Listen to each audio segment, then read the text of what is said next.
Assalamualaikum warahmatullahi wabarakatuh.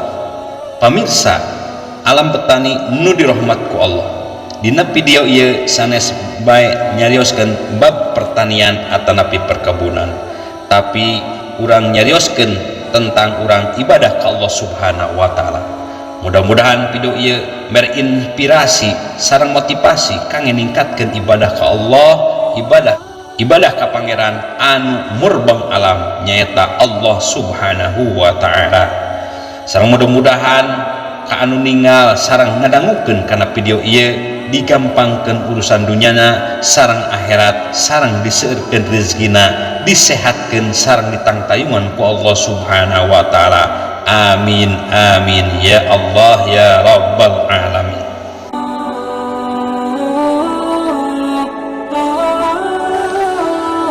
Sarupaning kaayaan ngeunaan rasa sieun ku Allah, dina bagian ieu baris didadarkeun dawuhan Gusti Allah katut hadis-hadis Rasulullah sallallahu alaihi wasallam sarta pengalaman para ulama ngeunaan rasa sieun aranjeunna ka Allah Subhanahu wa taala. Sok sanajan perangana teh ringkes pisan tapi gampang ka harti, yen rasa sieun ku Allah teh nyaeta papaes anu pangsampurnana dina Islam. Rasulullah sallallahu alaihi wasallam ngadawuhkeun akal tina kawijaksanaan teh nyaeta rasa sieun ka Allah.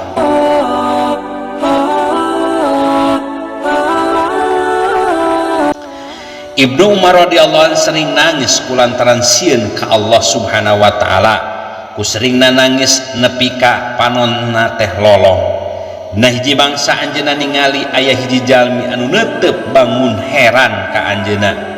Anjeunna selalu nangis, lalu anjeunna nyarios, "Hei Pulan, katingalina anjeun heran ningali kuring cerik, saestuna kuring cerik teh panon poe ge cerik kulantaran sieun ka Allah." Dina hiji poe Rasulullah sallallahu alaihi wasallam ngalangkung hiji sahabat anu nuju maos Quran. Nalika bacaanana dugikeun ka ayat anu hartosna, atuh lamun langit kiamat, langit bareula jeung beureum kawas minyak panas, leeh kawas besi dilebur. Al-Quran surat Ar-Rahman ayat 37. Sahabat eta ngaraos muriding, lajeng nangis sesegerukan bari nyarioskeun, "Aduh naon atuh anu bakal tumiba ka kuring lamun langit geus beulah atanapi kiamah, cilaka ieu mah kuring." Nabi nyarioskeun ka anjeunna, cerik anjeun teh ngalantarkeun malaikat oge narangis. Hiji sahabat Ansor calik satengah ngalamun bari nangis sarengsena salat tahajud. Anjeunna nyarios, saestu kuring teh sieun ku seuneu neraka jahanam anu parantos disayogikeun ku Allah. Rasulullah sallallahu alaihi wasallam ngadawuh, anjeun geus ngalantarankeun para malaikat oge narangis.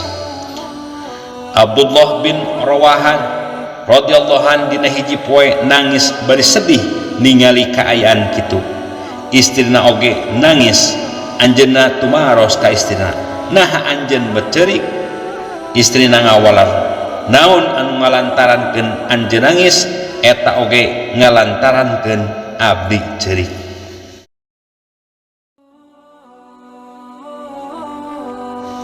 Anu pang kamasyhurna para sahabat anu banget sieun ka Allah Subhanahu wa taala nyaeta Umar bin Khattab radhiyallahu anhu. Tampolana Umar radhiyallahu anhu nyepeng jukut lajeng nyarios, "Hade pisan mun seug mah kuring teh jadi jukut kieu." Kantos oge anjeunna nyarios, "Hade pisan lamun indung kuring teh teu kungsi ngalahirkeun kuring." Dina hiji poe nalika anjeunna nuju sibuk ku padamelan, aya hiji jelema nepungan ka anjeunna, lajeng nyarios eta jalma, "Ya Amirul Mukminin, si Pulan tos nganiaya ka abdi, anjeun nu kedah melaan ka kaula." Ngadangu kitu Umar radhiyallahu anhu kalaka nyandak pecut, lajeng mecut eta jalma bari nyarios kieu, "Kumaha anjeun teh, kami geus nyadiakeun waktu keur aranjeun, tapi anjeun teu datang. Ayeuna kami keur riweuh ku urusan sejen, anjeun laka datang sangkan kuring nganggeuskeun urusan anjeun. Eta jalma lajeng ninggalkeun Umar radhiyallahu an, tapi sadar lajeng Umar miwarang ngagentraan deui ka eta jalma. Sanggeus datang Umar mapanin pecut ka eta jalma, lajeng nyarios, "He Fulan, sok balas kuring sabab kuring tadi geus mecut." Lajeng eta jalma nyarios, "Hei Amirul Mukminin, abdi parantos ngahapunten karena Allah." Umar radhiyallahu an mulih ka bomina, lajeng ngadegen salat 2 rakaat, lajeng Umar nyarios kana dirinya lirang, "Hei Umar, baheula anjeun teh handap darajat anjeun, ayeuna Allah ngaluhurkeun darajat anjeun. Baheula anjeun teh hina, lajeng Allah mapalin kamuliaan, ngajantenkeun anjeun pemimpin pikeun balarea. Waktu hiji jalma datang ngadukeun masalah ka anjeun, tapi anjeun kalah kamecut ka manehna. Jaga di poe kiamah Umar, naon anu rek dipertanggungjawabkeun di hadapan pangeran anjeun?" Lami pisan Umar ngahukuman dirina seperti kitu teh.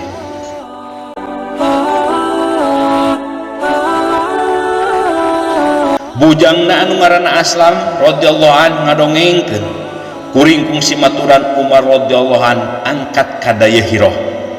Lajeng kami ningali aya seuneu dina hiji tempat di luhureun gunung. Umar nyarios ka kuring, "Hei Aslam, siga namah aya kapilah anu kapetingan di itu tempat, anu teu nepi ka dayeuh maranehna kapetingan, maranehna kapaksa nungguan di luar dayeuh, hayu urang tinggali kayana." Sanggeus nepi tempat seuneu eta, katingali aya hiji awewe jeung barudak laleutik keur careurik. Eta awewe teh keur naheur cai dina panci di luhureun hau anu huru. Umar radhiyallahu an uluk salam ka eta jalma, lajeng eta ka awewe minta izin pikeun ayeuna ngadeuketan. Bari naroskeun eta Umar, "Kunaon barudak teh careurik?" Awewe eta ngajawab, "Barudak teh careurik kumargi teu kiat nahan lapar." Umar tumaros deui, "Naon anu keur dipasak dina eta panci teh?" Jawab eta awewe, "Dina panci teh mung cai wungkul kangge ngabebenyokeun pun anak, kangge ngabubunga supados maranehna nyangka yen abdi teh nuju masa katuangan keur maranehna, dugikeun ka maranehna sarare." Lajeng neruskeun eta awewe, "Mugia Allah Subhanahu wa taala maparin keputusan ka Amirul Mukminin radhiyallahu an anu tamelar ka rakyatna, tamelar kana kasusah abdi." Eta awewe teu nyadar bahwa anu dihareupeun teh Umar radhiyallahu an. Lajeng Umar nyarios bari nangis, "Mugi Allah mapanin rahmat ka anjeun." Lajeng Umar nyarios deui, "Atuh kumaha Umar tiasa terangan kana kaayaan anjeun bari anjeun teu ngadu ka Amirul Mukminin?" Awewe teh ngajawab, "Kedah namah manehna anu merhatoskeun abdi." Teras Aslam neruskeun cariosanana. Lajeng Umar radhiyallahu an ngajak kuring ka Madinah saur Aslam. Anjeunna ngaluarkeun sakarung gandrum korma, minyak jeung sababaraha potong pakaian sarta duit sababaraha dirham ti Baitul Mal. Dina minuhan karung, lajeng nyarios, "Hei Aslam, cing pangnendeunkeun karung eta dina tangong kuring, ku kuring rek digandung." Maka kuring ngajawab saur Aslam, "Ya Amirul Mukminin, yos ku abdi wae atuh nyandakna." Lajeng Umar nyarios, "Entong keun we ku kuring anu mawana." 2 tanapi 3 kali kuring nawarkeun jasa ka Amirul Mukminin bari rada maksa, tapi Umar nyarios, "Hei Aslam, nah anjeun anu bakal nanggung dosa-dosa kuring jaga di poe kiamah?" "Hei Aslam, entong kuring sorangan anu baris nanggungna, lantaran dina poe ieu kuring anu kudu tanggung jawab ka eta awewe."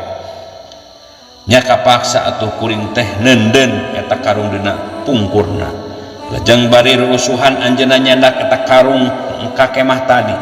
Lajeng ngalmibana di perkemahan, lajeng Umar radhiyallahu anhu ngalebetkeun tipung sareng minyakna sakedik ditambah ku korma kana panci. Lajeng diadukna ku Umar. Anjeunna nyalira anu ngahurungkeun hauna. Anjeunna mangmaksakeun dugikeun ka asak. Lajeng ku panangan anu barokah anjeunna ngahidangkeun eta tuangan ka kulawargina nu tadi. Umar katingali bingah pisan ningali maranehna balak kecerakan. Sanggeus reng sadalahar barudak teh arulin bungah naker. Indungna ge katingali bungaheun pisan. Awewe eta teh nyarita, "He Pulan, mugia Allah mapadeung ganjaran anu sae ka salira. Sakedah nama anjeun teh jadi khalifah sanes Umar." Lajeng pikeun ngabubungah hate eta awewe Umar nyarios, "Pama anjeun nepangan ka khalifah di ditu bakal manggihan kuring." Lajeng Umar nyimpen dua panangan di handap teras calik di tanah, tapi teu lami tidinya anjeunna mulih. Umar nyeus ka Aslam, "Hei Aslam, naha maneh nyaho kunaon kuring diuk heula? Lantaran kuring hayang ningali manehna bunga sanggeus kuring ningali maranehna carerik lantaran kalaparan."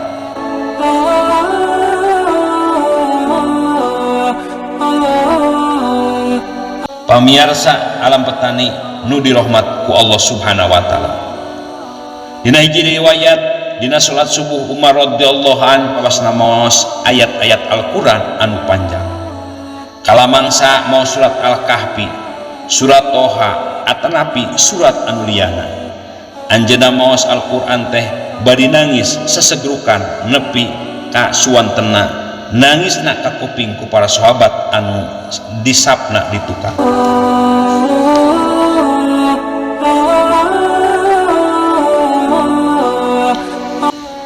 Dina hiji mangsa Umar radhiyallahu an mau surat Yusuf dina salat subuhna nalika dugikeun kana ayat innama ashku bathi wa huzni ilallah anu hartosna nya ka Gusti Allah kaula ngedalkeun kaprihatinan katut kasedih.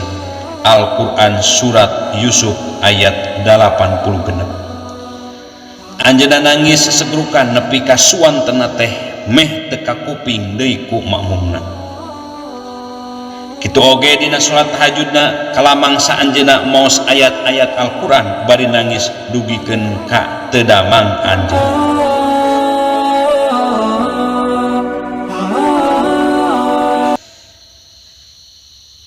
Pamirsa alam petani nu dirahmat ku Allah. Tina ieu riwayat ieu teh contoh rasa kasieun anjeunna ka Allah anu ditunjukkeun ku salah saurang jalmi anu namina dipikagigis ku raja-raja kulantaran wawanena jeung kagagahanana. Ayeuna saenggeus 13 abad nah aya hiji raja atanapi pamimpin anu ngabogaan tanggung jawab jeung welas asih karahayatna seperti Umar. Mungkin hese neanganana sepertikeun pemimpin sepertikeun Umar radhiyallahu an. Mudah-mudahan ieu kisah aya manfaatna khusus ka diri pribadi sungkuring umum kanggo sadaya sing ngajantinkeun ayeuna tebalna kaimanan urang sadayana. Billahi taufik wal hidayah wal inayah. Wassalamualaikum warahmatullahi wabarakatuh.